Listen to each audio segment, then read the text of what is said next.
না আমাৰ ৰাইজৰ দলে স্পষ্টভাৱে ক'ব বিচাৰিছো হিমন্ত বিশ্ব শৰ্মাৰ বিজেপি চৰকাৰখনে সম্পূৰ্ণ অসাংবিধানিকভাৱে আৰু চূড়ান্ত অমানৱীয়ভাৱে অসমৰ বিভিন্ন জিলা বিশেষকৈ সংখ্যালঘু জিলাসমূহক টাৰ্গেট কৰি যি ধাৰাবাহিকভাৱে উচ্ছেদ কাৰ্যসূচী চলাই আছে এই উচ্ছেদ কাৰ্যসূচীৰ আমি সম্পূৰ্ণ বিৰোধিতা কৰিছো আৰু আপোনালোকৰ সংবাদ মাধ্যমৰ জৰিয়তে আমি দাবী উত্থাপন কৰিছো তাৎক্ষণিকভাৱে এই সকলো ধৰণৰ উচ্ছেদৰ কাৰ্যসূচী বন্ধ কৰি ৰাখিব লাগে কিয়নো ৰাইজৰ দলে এটা কথা স্পষ্ট কৰি দিব বিচাৰিছে যে আমি চৰকাৰী ভূমি দখলমুক্ত হৈ থকাটো নিবিচাৰো কিবা ৰাজহুৱা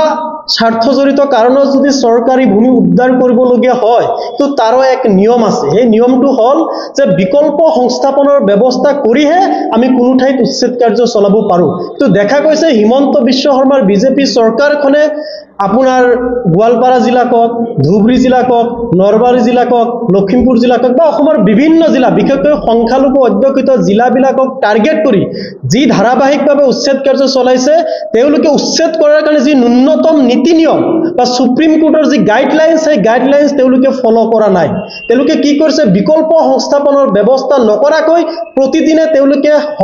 মানুহৰ ঘৰবাৰী বুলডোজাৰ লগাই ভাঙি দি আছে এয়া সম্পূৰ্ণৰূপে সুপ্ৰিম কোৰ্টৰ গাইডলাইন্স তেওঁলোকে উলংঘা কৰিছে এয়া সম্পূৰ্ণৰূপে অসাংবিধানিক এয়া সম্পূৰ্ণৰূপে চূড়ান্ত অমানৱীয়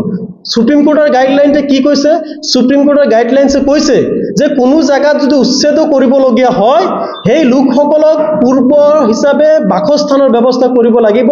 পূৰ্ব হিচাপে তেওঁলোকৰ বিকল্প সংস্থাপনৰ ব্যৱস্থা কৰিব লাগিব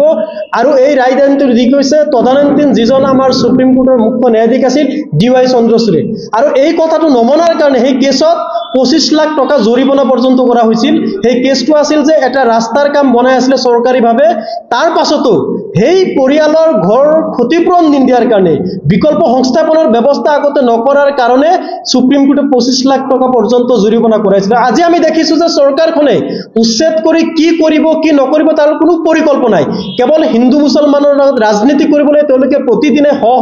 মুছলমান লোকৰ ঘৰ বাৰী ভাঙি দিয়ে এনেকুৱা ধৰণৰ অত্যাচাৰ আৰম্ভ কৰিছে কিন্তু তাৰ পিছতো ইয়াত তেনেকুৱা ধৰণৰ কোনো ব্যৱস্থা গ্ৰহণ কৰা দেখা নাই কিন্তু আমাৰ স্পষ্ট কথা যে সুপ্ৰিম কোৰ্টৰ গাইডলাইন্স আমাৰ হিমন্ত বিশ্ব শৰ্মাৰ চৰকাৰে অমান্য কৰিছে গতে সুপ্ৰিম কোৰ্টৰ গাইডলাইন্স অমান্য কৰি থকা এই অমানৱীয় উচ্ছেদৰ আমি চূড়ান্ত বিৰোধিতা কৰিছো অসাংবিধানিক এই কাৰণেই কৈছো যে আপোনালোকে নিশ্চয় জানে যে আমাৰ ভাৰতবৰ্ষৰ সংবিধানখনত 21 নম্বৰ অনুচ্ছেদৰ জৰিয়তে মানুহক right to life right to শেল্টাৰ